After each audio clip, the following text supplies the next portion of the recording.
We are about to start, as you may have guessed from that lovely little intro, that we are going to start our Intersex panel talk. And this one was super important for us as an organization that wants to promote all gender diversity. And we recognize that the intersex identities are a lot less represented. And it was something that we really wanted to highlight and we want to hear more about. Myself and my co-director, neither of us are intersex. And we thought that a good way to start the conversation around that was to talk to actual intersex people. Shocker, right? Talk to actual intersex people about their identities and how these things should be addressed and how can we better advocate for the community and all of those things. So I am going to start introducing our guests. I know we do have two that are still coming on in just a minute. So we're gonna go ahead and get started with the handful that are in our little room. So I'm gonna add you each to the stage one by one, and you'll say your name, pronouns, and any other identities that you are comfortable sharing. All right. First up, here we are. Hello. Hello. Hi, how are you? My name is Koomah, and I use all pronouns. I have chimerism and mosaicism, which is big words that mean that I have more than one DNA set in my body, one of which has XX chromosomes, the other has XY. And that also means that I have what I refer to as uniquely intersex genitals and body and hormones and everything. And I am the co-founder of the Houston Intersex Society. Perfect. All right, and welcome on. Name, pronouns, and any identities that you would like to share. Hi, y'all. I'm Mel Cortez. My pronouns are he, him, they, them, and I'm an intersex and trans advocate here in Houston, Texas. I'm the other co-founder of the Houston Intersex Society, and I was born with a partial androgen insensitivity syndrome. Thank you. Absolutely, and welcome. Hi, everyone. My name is Delia Sosa. My pronouns are they, them. I am a medical student, and I am also an intersex and transgender educator and advocate. Nice to meet you all. Welcome. All right, so we are still waiting on, I think, one or two people. And until they get here, I'm just going to get started and they will pop on when they're able to. We had some people in earlier panels that had retrograde issues.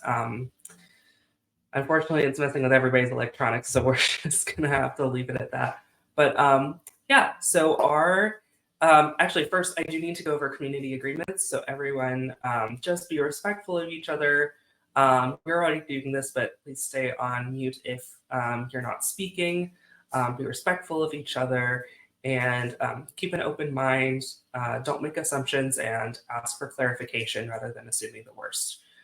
If anyone has any other community rules that they would like to add to that list, go ahead and let me know. But if those pretty much encompass everything, then we'll go ahead and get started with a fun icebreaker. Right. So the icebreaker is, what are some songs from your childhood that you would still unironically rock out to like nobody is watching? I'm going to start by, I'll tap Delia and go ahead and popcorn to whoever else after. Sure. So my favorite song from childhood that I still rock out to is The Middle by Jimmy Eat World. This was a song that I learned, I think, when I was 4 years old, and it took me until I was in college to actually find the name of it. But now that I found it, I cannot stop. And I am so sorry. My names are so small. I'm going to pass it off to Bo. Thank you. Another question was, some songs that were taught. Bittersweet Symphony. I remember hearing that song. Yeah, just hearing the strings and whatnot. I played the violin and viola, grade school through high school, and still do now. So yeah. And popcorn hit Koomah. Goodness, this is hard for me. I don't know if I necessarily have any songs from childhood that I remember, but I've always had really eclectic tastes. So when I was younger, I would listen. I'm under 40, but I would listen to a lot of like 60s uh, rock and Brit pop. So I would say probably like stuff from the 60s, even though that's not necessarily my childhood. Somebody else's childhood, and I like to jam out to it. So there you go. Nice.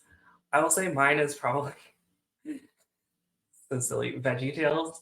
Some of those songs just are really good still. I don't know why. You just gotta like get past the the overly religious aspect of it, at least for me. I don't care for that too much, but some of them are like just really good, really good songs, and they just remind me of childhood. It looks like we have someone joining just now. Okay, cool. So welcome. Please state your name, pronouns, and any other identities that you would like to share with us today. Me? Yes. Hi, I'm Sheena Metal, she, her, hers. I'm intersex, and I'm honored to be here, and I love you all. Sorry I'm late. Blame tech. No worries. Blaming the tech gods. Blaming the tech gods. I was just saying that it was probably something to do with retrograde. So it was the same program I use for my own shows, yet today it wouldn't work. So who knows why? And we just asked the question. It was the first one, so don't worry. It was a little icebreaker. What are some songs from your childhood that you would still unironically rock out to today? Oh my God. I was just thinking about the Doobie Brothers, What a Fool Believes. I still can't stop. Every time it comes on the radio, I must halt my life. I think it was 11. I think it was 11 when it came out, 10 or 11. Amazing. And we are using the popcorn method, so everybody's gone, but whenever I ask future questions, we'll just popcorn to someone else from there. I am not a speaker today. I am just moderating and asking questions, so you don't have to popcorn to me. And yeah, we'll just get into it. And please stay on mute when you're not speaking, just so that if there's any background noise, it doesn't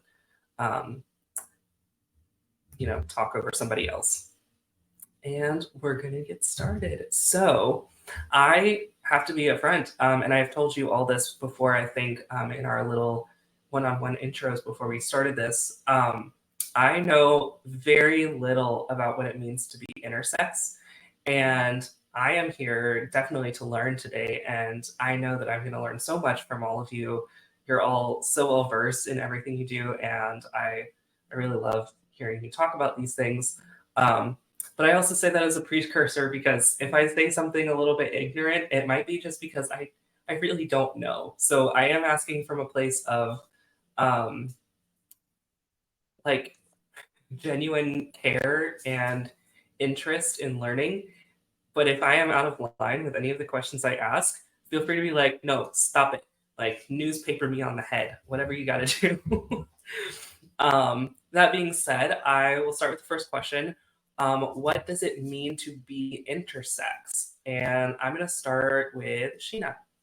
Oh, last to come, first to speak. Do you want the medical definition, or do you want my definition of what it is for me? That's kind of whatever definition question. You want to give. Yeah, whichever one.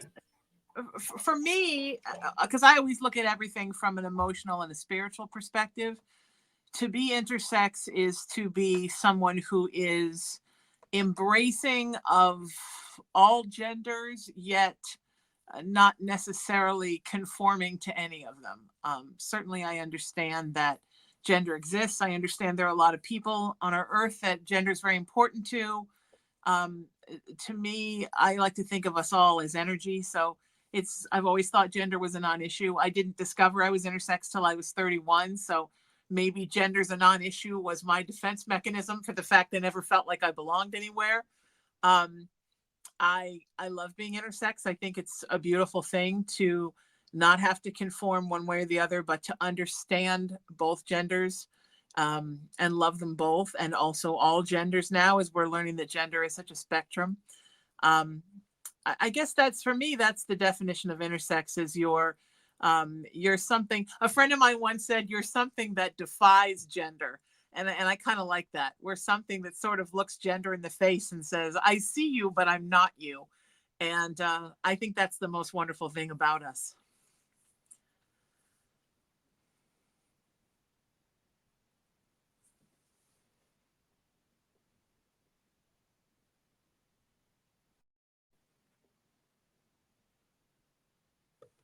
I can't hear you. You just went silent on me. Oh, there sorry. you are. I Hi, had myself sweetheart. on mute. There you are. Yeah, and go ahead and popcorn to someone else so that they can go ahead and you share know their what? definition. Am I supposed to call on someone else? Yes. Okay, I can't see anyone else because your names are so tiny. So, beautiful person in the yellow. What is your name? Hi, I'm Mo. Yes. Okay. So the question was, what does intersex mean to me, and what was the other part of that? I think that's. I think that is the question. Oh, okay. Yeah, Okay. What is intersex to you? Well, I always like to start from a place of like a baseline, so kind of where everybody at least have just understanding of, I guess, where I'm coming from. So to me, intersex is what I'll define it. It's whenever someone's born with an anatomical, chromosomal, or hormonal or gonadal difference that falls somewhere in between what's usually considered typical for male and female. For me, I didn't know I was intersex. I had an idea maybe when I was 5, but it really clicked into my head when I was 13. They performed normalization surgeries on me when I was 5 years old, and then later on I came to understand that to me it's great to be born intersex. I just feel sad whenever I feel how society has treated me and other intersex people with violating our bodies and things like that. Yeah. Thank you. Not okay. And to me, what it also means to be intersex is, I have this family across the globe, or anywhere and everywhere, and a lot of us, may not have grown up together, but we understand, the standards of medical care, kind of what issues happen, and relationship and families, social things that we all encounter. So I love that camaraderie that I have, and just generally unity with the movement. Yeah. And so I popcorned to somebody else now. Yeah. All right. Delia. So I will start with the medical definition of what it means to be intersex. I think Mo did a really great job of setting the stage for the basics of it. There are what we call primary sex characteristics, which are our internal anatomy or external anatomy, basically the structures in our body that we all have, our chromosomes. And then there are what we call secondary sex characteristics, which are things that develop as we grow and as we go through puberty. So that's things like our voice deepening and body hair, breast development, things like that. So being intersex means that it can also mean that you have some combination of primary and secondary sex characteristics that is different from what we expect to see in a typical XX female or XX male. To me, socially, being intersex is something I'm very proud of. It's something I didn't know I was until about 6 months ago. And Wow. it's been such a wonderful experience getting to know so many other intersex people and to not only understand how our experiences are both shared yet unique to us, and also how we can support one another as we are navigating the world as intersex people in a world that wasn't necessarily made for people like us. I love that.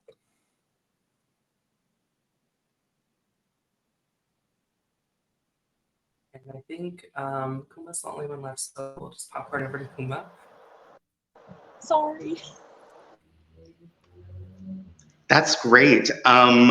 So similar to Mo and Delia, I guess I'll start off with a medical definition, or I guess not exclusively medical, but an intersex person is someone that is born with innate characteristics or bodily traits, anatomical, hormonal, chromosomal, gonadal, genetic traits that are in between what is considered typical for male or female. So I think it's also important to note that this was previously referred to as like hermaphroditism. And even in some medical texts, some people still use that language. It's really outdated. A lot of people consider it a pejorative. So really don't use that term anymore. More modical medical terms include intersex, variation of sex characteristics, differences in sex development. We also hear language like disorders of sex development, which can also be problematic. And I think it's also important to note intersex as a community term, and that implies this sort of camaraderie of people with this shared social experience of inhabiting these bodies. And not everybody that has these traits identifies as intersex. Some people identify as a specific diagnosis. Other people use terms like DSD or variation of sex characteristics, VSD. So intersex is really a community term. And for me, I really kind of embrace intersex as that community term. I'm also someone that has reclaimed the term hermaphrodite for myself, but that doesn't work for everybody, but it does for some people as well. That's one of the things I think I've talked with some of you about, how there's a lot of crossover between the trans and intersex communities, which is why it's so important that each other is included, or intersex people are included in trans conversations, and vice versa when appropriate. And I think one of those is the similarities of how like medical terminology has changed. We were just talking recently about how we went from gender identity disorder to now more recently it's being called gender incongruence, which is framed in a slightly better way. It's still not perfect, but it is better than what it was. We're not really confused about who we are. It's not an identity disorder. It's something else entirely. So, yeah, I think that's one of the overlaps. Is there's some medical terminology that has been changed, and it's continuing to improve, and we'll hopefully get to a better spot eventually. What are some common misconceptions or misinformation about intersex people? I assume that there are a lot, but we're going to go ahead and get started with a few off the top of your head. Let's start with Mo. All right. So just going back to what Koomah had said, like term hermaphrodite, don't say that unless you are. But also, each person has two full sets of genitalia. Just like just open up a biology book, or just I don't know. And then what else? I think I had it, but I lost it. But you can. Well, what is that? You can be intersex and trans, and you can be cis and intersex, and then I think just some people think the intersex is trans 2.0. Like they don't understand. They don't understand. Yeah, I think those are the top few that pop to mind now. Yeah. Should I popcorn it to somebody? All right, who's not ready? Who's ready? Okay, ready. Everybody's ready. Okay, all right, Sheena, I'll popcorn it to you. Thank you, Mo. I always think, the number one question is always, do you have a penis and a vagina? And I always say I don't have a penis, but I'd probably get more dates if I did. I think it's fascinating how people can't get out of the Greek Roman mythological hermaphrodite ideology. And like Koomah, I have no problem with the term. I too reclaim it proudly. But I find that I was speaking to you earlier about this, Robin, that I find that either they think we have nothing, which means no sexuality, no gender, nothing, or they think that we have everything, or sometimes, as friends of mine who are occultists and have interviewed me on their shows, are fascinated with the lore that intersex people were considered at one point to be demigods, and they always want to know if we're secretly that. And Koomah, I think we need to reclaim that too. If people want to think of us as demigods, I don't know about all you, but I'm not complaining. But yes, I think that there is just this sort of tunnel visioned idea that we are one thing. And the thing that's interesting about being intersex, and the more intersex folks that I get to know, and I wish I knew more than I did, is that we aren't just one thing. We are hundreds of different things, not only in the way that our intersex traits and differences have manifested, but also in the way that that we are, are spiritually and emotionally. We we are forced to have a very different perspective from a young age.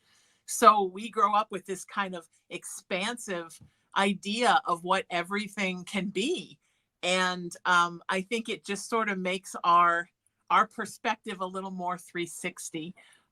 So when people want to sort of pigeonhole us into this one physical thing they think they're looking at, I always think that's kind of funny. And I think in all of our education as intersex advocates, it's important that we help them to broaden their horizons and think beyond that. Delia, what do you think about that? Yeah, I absolutely agree with what everyone has said so far. And I think, Sheena, to kind of jump off your point that we all have different experiences and different aspects of our intersex identities, with that also means that we have different traumas and different difficult experiences that we've been through. And some of us may not have trauma surrounding our intersex identities. Just speaking from my own experience, I am someone who fortunately has not had to experience a lot of the trauma that my intersex siblings have had to deal with. And those of us who have lived through traumatic experiences may not have had exactly the same ones. Some people don't find out that they're intersex until they're adults. Some people, their families know from the time that they're born that they're intersex, and that creates very different lived experiences and harmful experiences for each of us. Koomah, what do you think?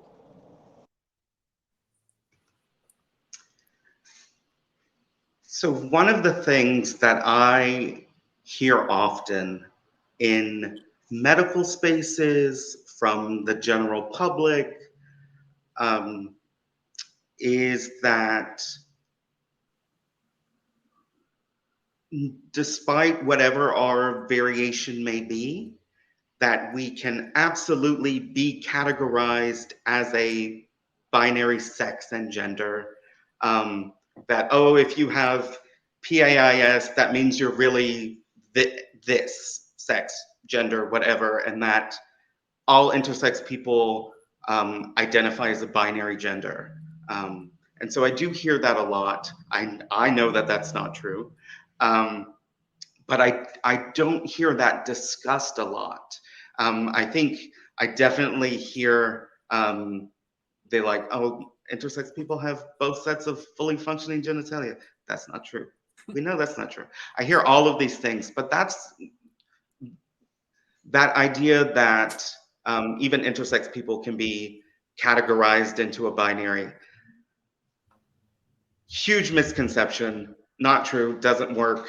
And we know historically, of the people like we were talking about, intersex people who have been medicalized, I have a lot of data and citations in doing my education work. The surgeons themselves have acknowledged 40 to 60% of the time they're surgically assigning people the wrong sex.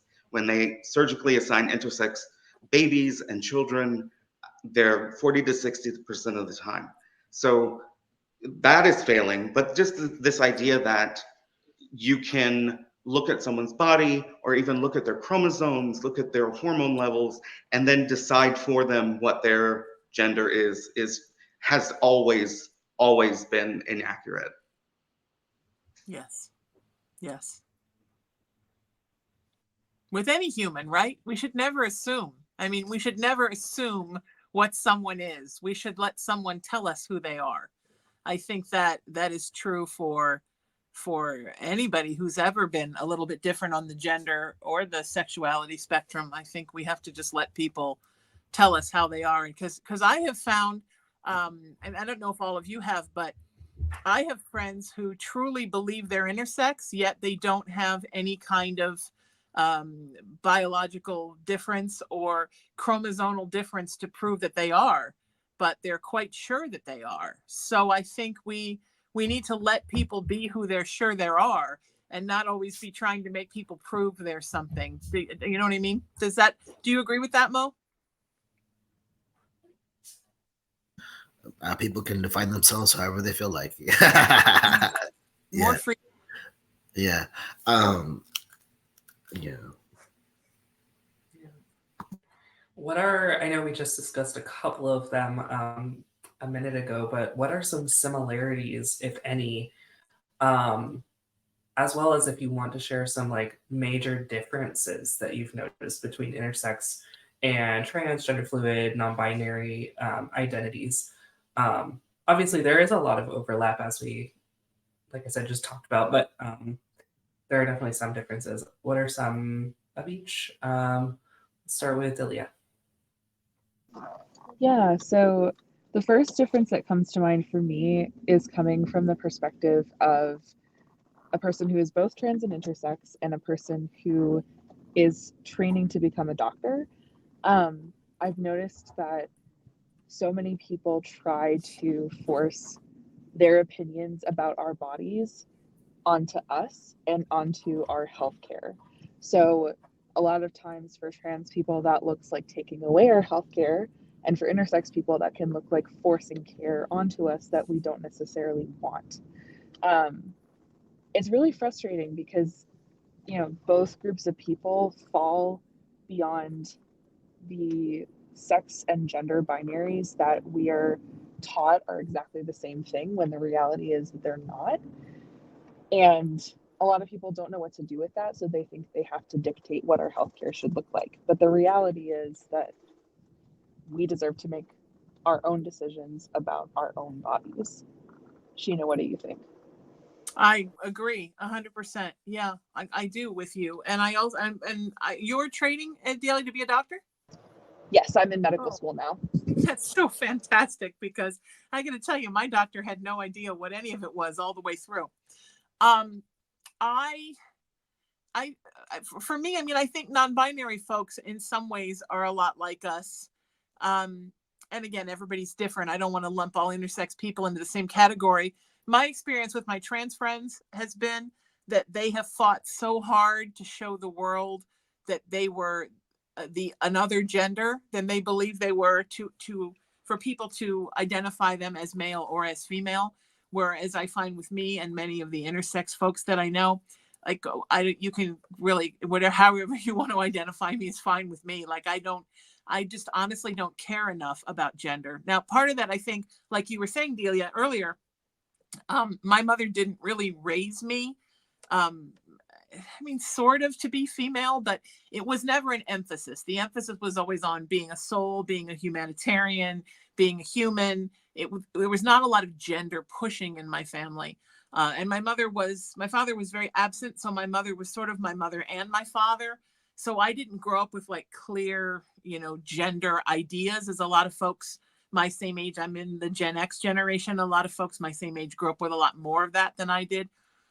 When I told my mother that I was intersex, when I finally figured out when I was 31, she said, "Oh, well, it sounds like a sound of evolution." Like she had, given birth to the magic seahorse. So she was wonderful about it. I think that changed a lot of how why I feel so positive about it. The difference that I think with non-binary folks and intersex folks, and again, it's depending on the human because we're all different, is that in my experience from myself and from people that I have known, non-binary people really feel like they are not a gender. And I think that a lot of intersex folks, we feel like we're a little bit of everything and then nothing and everything. And sometimes it even changes. And we just sort of live in the gender stratosphere. And I think we're a little more comfortable with gender and with how we individually make up how we feel about our own. I think when it gets tricky, as Mo was saying, is when other people decide what we're going to be. And what Koomah was saying about when other people decide about, gender affirming surgeries and somebody else decides who you are. That's where I think intersex people, especially when they're babies and small children, have that problem. I had not a gender normalizing surgery, but I had what I call a gender functionalizing surgery, which means if I didn't want to get into a health crisis, I had to make a decision to have a surgery or not. It didn't change my gender. And I am very happy identifying as female, yet I definitely know my gender is intersex. So I'm a girl, but I'm a different kind of girl. And I think, again, that all of these problems would be made so much easier if human beings and society would stop pressuring people to be a certain thing. I think intersex people would just gladly be who we are and be happy. So I don't know, Koomah, what do you think?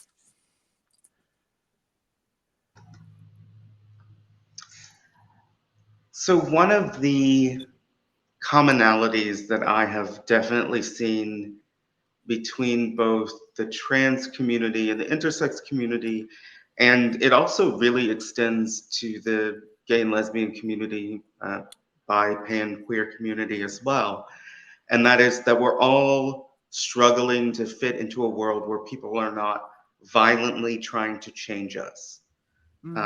Yes. Conversion therapy for LGBT people still exists. Intersex surgeries are probably one of the most violent forms of conversion therapy that exists, right? And so it really, whether these therapies are surgical, whether they are mental, emotional, this sort of like behavior modification, all of these things, they're violent and they're done to change who we innately are. And I can't think of anything that is more unifying than that experience. And I know there's people in the intersex community that don't identify as LGBTQ+. They don't like to be involved in Pride. They don't like intersex represented in the rest of the alphabet soup. But I cannot make that separation. Like, as long as these things are happening to our communities, like I'm in it. So I can't put anything else out there than that. That is what it is, the biggest thing for me. Yeah. Yeah. We have. Oh, sorry. Go ahead. All right, go ahead. Go. I think Mo hasn't I was gone. waiting, Mo, to get it thrown to you, and nobody was talking. Mo, you talk, then I'll say. Okay. Thank you. So yeah, I just wanted to uplift whatever a lot of people have already been saying already, is that intersex is a community term, and not everybody that is born with a innate variation of sex characteristics identifies as intersex. And then once again, like I want to reiterate this: that not all intersex people like to be associated with the LGBTQIA community, and then too. So it's and this is an important thing, especially when writing policy, because you can use certain terminologies and do certain things and things like that. But also, as a part of my waking life, I'm a criminal legal advocate, and I advocate a lot for intersex and trans people that are incarcerated anywhere and everywhere in the States. So I do see that commonality too, like pink wings, and and also just the fear of sexual violence and within incarcerated spaces for those communities. Yeah. And It's beautiful. And I just want to say really quick, Robin, I know you've got another question, I'm sure, but that after listening to what Koomah said, it came to me that the only thing that I find very difficult is when people say to me, well, why did you tell anybody? Nobody would ever know. And I think that's really sad that we need to, as human beings, evolve out of that idea that why would you talk about yourself if you weren't being forced to? And even to some of my better friends, I had to explain that this is something I'm extremely proud of and so happy to be. And not only that, but there are so many people who either are walking around intersex and don't know they are, or are intersex and not telling anybody because they feel uncomfortable doing so. So for me, there was no choice but to tell people. But I think we need to get out of that whole idea. And to a lesser degree, I think with the trans community who does it less, but this idea of why would you tell anybody if you didn't have to? That just makes it seem like something you're hiding. And I mean, this isn't a secret. This is who I am. So that always kind of irks me when people say that. And I would tell you my reply to that, but I'm a lady and this is a family panel, so I won't. Yeah, for a while, I actually was stealth, as we would call it, and was specifically like not wanting to come out to people. I was hoping to just live the rest of my life as a man and nobody would ever know unless someone like specifically outed me. I would tell like close friends for sure, because honestly, if they're going to be around me all the time as a friend, they kind of need to know that for so many reasons. It just makes safety that much more accessible, I think, in certain situations if people know that are always going to be around you. But yeah, and then I started this museum project and I was like, yeah, if I'm spearheading the aggregation for gender diversity, I think people are going to figure it out one way or another. And so I just started telling people and I was like, I don't even care anymore. We did get a question in the comments from Hayes who asked, is it accurate to say that the mere existence of intersex folks is a crystal clear evidence that sex isn't binary? Would anyone like to speak on that? I'll say this. It's the gender binary myth. That's it. I don't need to explain anything. I don't need to. Go Mo. All right. Does anybody have anything else they want to add to that, or do you want to leave it at that? I guess that's a pretty clear yes. Yeah, I think that's a great example. But isn't that a wonderful thing that we as intersex people bring not only to the non-binary community, but also to our trans siblings, that we say, hey, you know what? If you're doubting this is a possibility, look at us and here's our medical records. So enjoy. So I think that's kind of the cool thing where intersex people can really stand up and say, you want proof? I've got some. Let me get my medical records out for you. Pretty much. Nature doesn't do binaries. Nature loves diversity. Yes. Binaries do not exist in nature in any form. Yes. Everything that is in a category in nature, humans have created to try and make sense of our world. Everything. I mean, even in the category of mammal, so what if we can put almost every animal that has fur and gives milk and gives live birth and is warm-blooded into a category? There's still duck-billed platypus, there's still echidnas. We can't ever 100% fit everything into a category.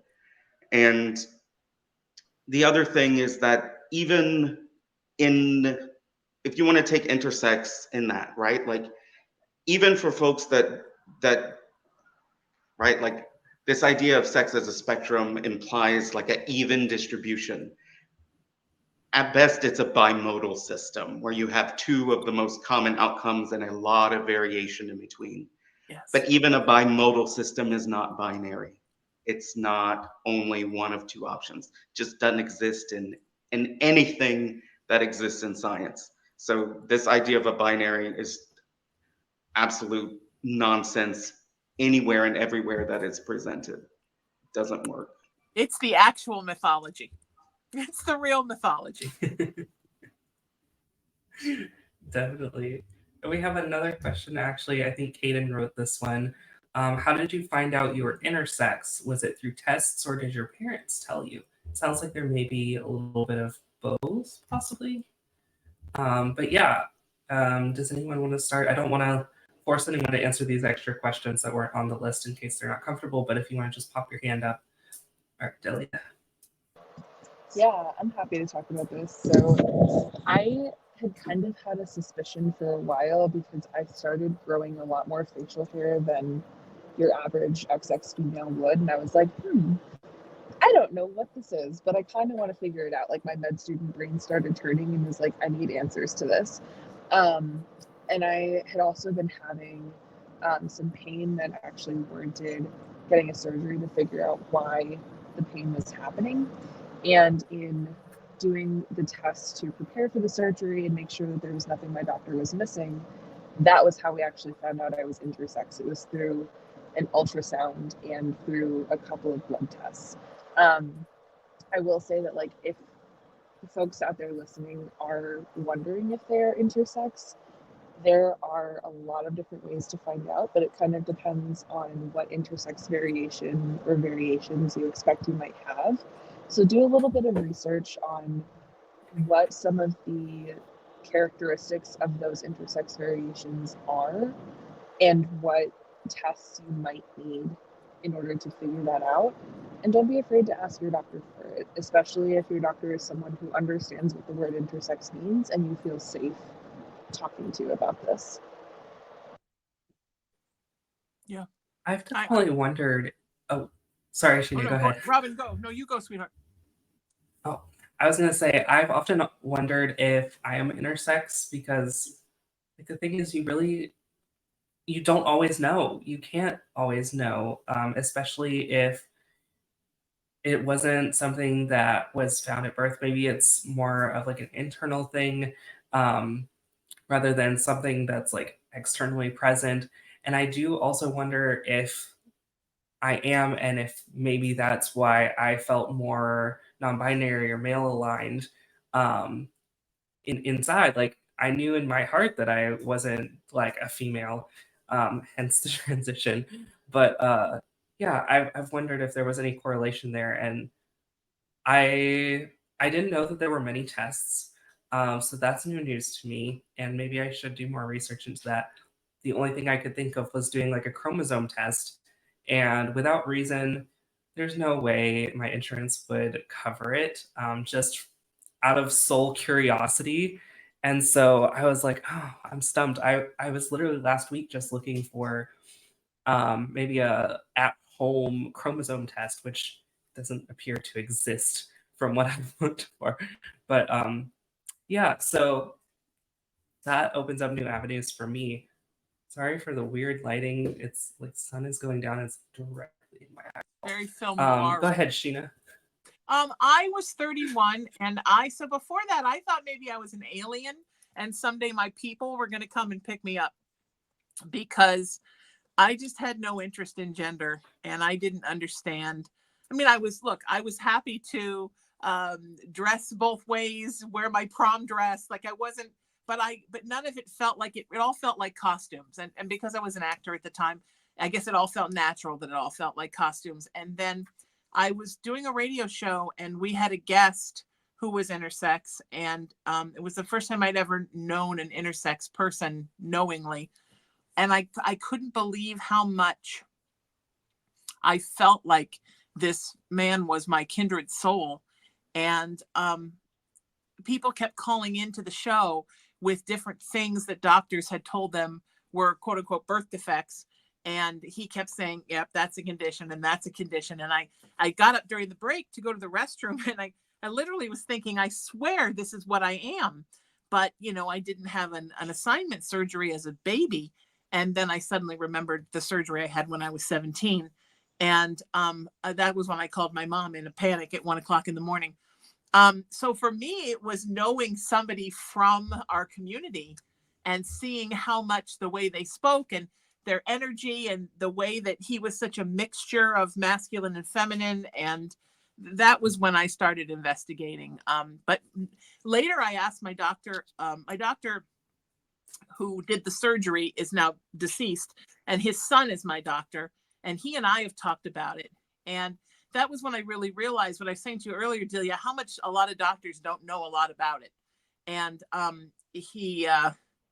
I don't think his father knew. I think they just thought it was something different that could be corrected, and that was the end of the story. So I think we also have to think about folks that have had maybe surgeries like mine and they've just dismissed them and gone on with their lives, but for whatever reason they feel different. And interestingly enough, intersex people come in all different ways, right? So I have almost no body hair, and when I was younger and they ran chromosomal tests on me, a hormone test on me, I have almost no estrogen and almost no testosterone. So we can come out all different kinds of ways, right? And I think that's fascinating. I think that's part of what makes us sort of like rainbow unicorns, but for real. Koomah? So a couple of things. First, so just touching on what Robin was saying, I have encountered in my life multiple trans people that are curious and almost looking for an intersex label to put on them to make sense of their transness or to try and validate their transness. And I really, really, really want to put out there, you don't have to validate your transness, because there's nothing wrong with being trans in the first place. Maybe you're intersex, maybe you're not. But if you're intersex, it's just one more part of who you are. And it doesn't mean any more or any less if you have a trans identity. And so I just really want to put that out there, because I think, and I know I've encountered people in the intersex community that get mad about it, but it's really, really heartbreaking for me to hear that from people. And I'm involved in the trans community. I also have like a trans identity as well. And I understand why, right? Just looking at the world to see the hatred and the violence that people put towards trans identities, right? Anything that's gonna make you safer, like my blessing on you, right? If this is something that, and I might get some crap or whatever from that later on, but whatever you need to do to stay alive until tomorrow, you do that. But you know, I just really, really need people to understand that like trans is beautiful and awesome, and you don't need to validate it with an intersex label. That being said, all of that, my experience, so as I mentioned earlier, I have what I refer to as like uniquely intersex genitals. So it's always been known. There was a lot of like abuse and neglect in my childhood. So we'll fast forward through all of that. Growing up, I literally thought all children's bodies looked like mine, and that I would grow up to turn into like one or the other, which doesn't make a lot of sense. But I figured it out later on. I actually did not have a formal diagnosis until I was 26. My immune system has always been pretty volatile. And as it turns out, most people with chimerism, our immune systems are fighting against our bodies all the time. I was basically dying. Nobody could figure out what was going on. I had a doctor who just, for whatever reason, thought to run a karyotype test. And so that's how I got my diagnosis from that. And through that, was able to get on the right kind of immunosuppressants to save my life. So, you know, some people that they get a diagnosis at birth, other people it's noticeable at birth, some people have late onset conditions. Um, there's a whole lot of variation here. But one other thing I kind of wanted to go back and touch on real quick. We had mentioned something about like not this like secrecy and shame. Mo and I both knew each other as teenagers. Didn't know the other was intersex. We went to an LGBT youth group every Friday night for years. Ironically, my adoptive parents thought it was like a conversion therapy thing because it met at a church, but that's a side story. And we never knew the other person was intersex. There was so much shame and stigma. We never talked about it. We weren't out about it. And after reconnecting as adults, that's how we created our organization. But it was this like moment of realization of like, wow, if we had just had the support to be open about who we were and about our situation and all of the stuff we were going through, because I know both of us were going through medical examinations and surgeries and invasive procedures and medical photography. We were all dealing with that alone, absolutely isolated and feeling like we're the only person on the planet. And if we had had that sort of support, we would have suffered a lot less. Our lives would have looked totally different. But that's how we created our organization, was that so nobody else would feel that way.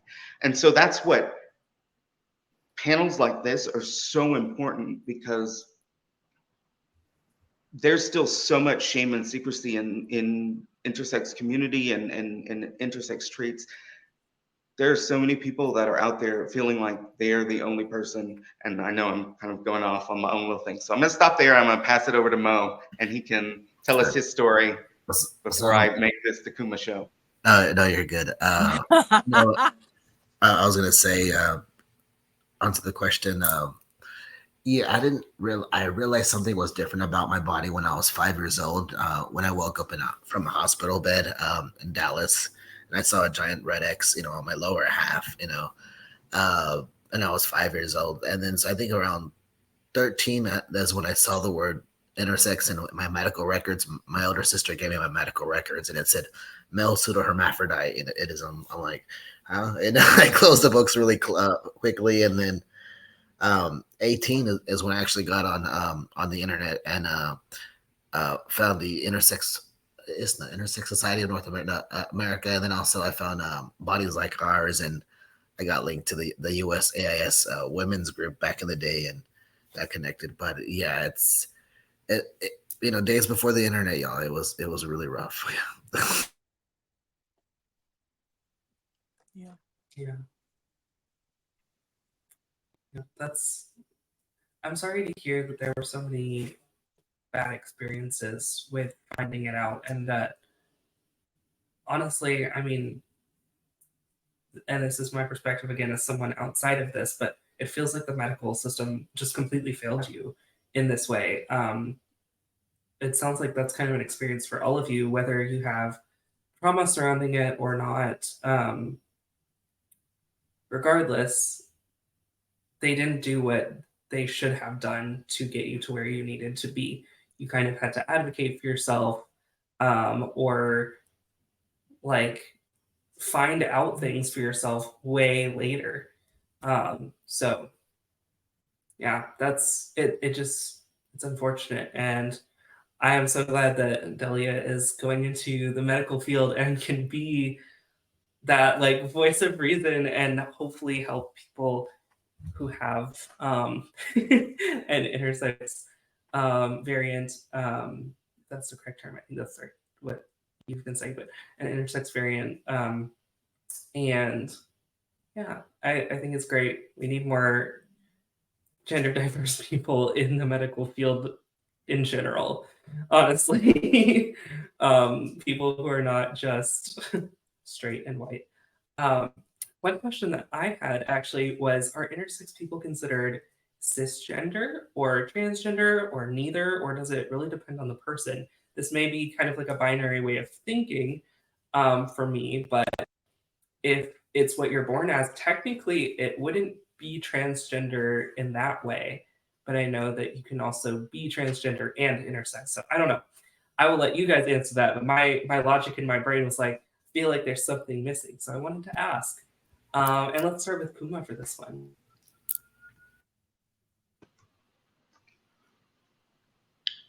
So I think the easy answer to that is it really depends on the person. I have had that conversation with a lot of people, a lot of different ways. And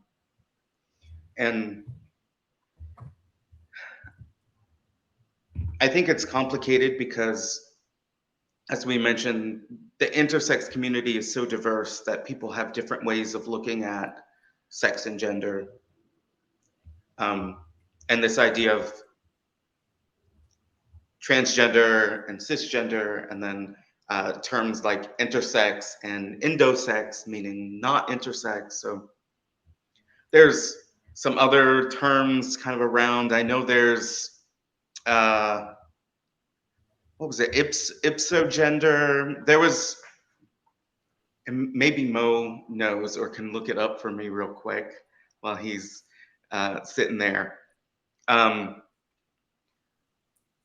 So, and again, I'm not exactly sure. It was somebody in our community who realized kind of the ways that terms like cisgender, transgender don't really fit well with the intersex experience. And so they created a term that implied an intersex person that identifies with the gender associated with what they were surgically assigned, and some different like terms like that. So I think it's so complicated because it's up to the individual, and there's a limitation to language for all of these different experiences. So I don't know how helpful that was, if at all, or if I just made it even more complicated, which I tend to be really good at. But I'm going to leave it at that, and I will pass it on to Sheena. Thank you, Koomah. I think the answer is probably, mine is probably much simpler than Koomah's. I think the answer is our gender is intersex. I mean, we're obviously not cisgendered people because we're different. We're not really transgender people, although there are intersex people who want to also identify as transgender people, and I think that, and are going through the earthbound process of changing their genders and all the things that come with that, as far as everything you have to do in the three-dimensional world when you change your identity. But I think that our gender is just intersex. When people ask me what my gender is, that's what I put. And then when they ask what my identity is, then I say female, because I identify as female, even though I know on the inside there's all different kinds of a rainbow of stuff happening, as I said earlier. But I think it's really okay for us to just say our gender is intersex. Delia, you're the doctor. What do you think? So, my initial answer to this is just, it really depends on each person. You know, we have such a variety of lived experiences, and many of us have different intersex variations, and even within the same intersex variation, we don't necessarily all have the same primary and secondary sex characteristics. So, you know, if an intersex person says that their gender is intersex, if an intersex person says that their gender is cisgender or transgender, it's really up to each person. And, you know, I don't think there's a wrong answer. I just think, you know, it's very individualized to every person's specific experiences. Mo, what do you think? The same. It's up to the person. Absolutely. Yeah. And I was going to add the other words that I've heard that are the opposite of intersex is endosex, and then didactic, perisex. Those are the other ones I've heard too. Yeah, that's it. On a side note, ipsogender was a term developed by Carrie Costello. Let's put that out there. We are coming up on time, so I'm going to ask one more question. In what ways can non-intersex people better advocate for the intersex community? And let's start with Delia. I would say learn about us. Don't make assumptions about our experiences or our bodies based on what you might have heard about other people's experiences or other people's bodies.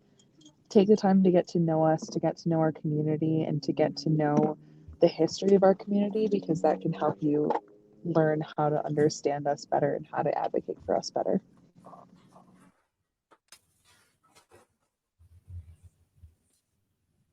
I'll go really quick. Give us money in the sense of like programming, hormone care, things like that. Yeah, just give us money, fund us, and yeah.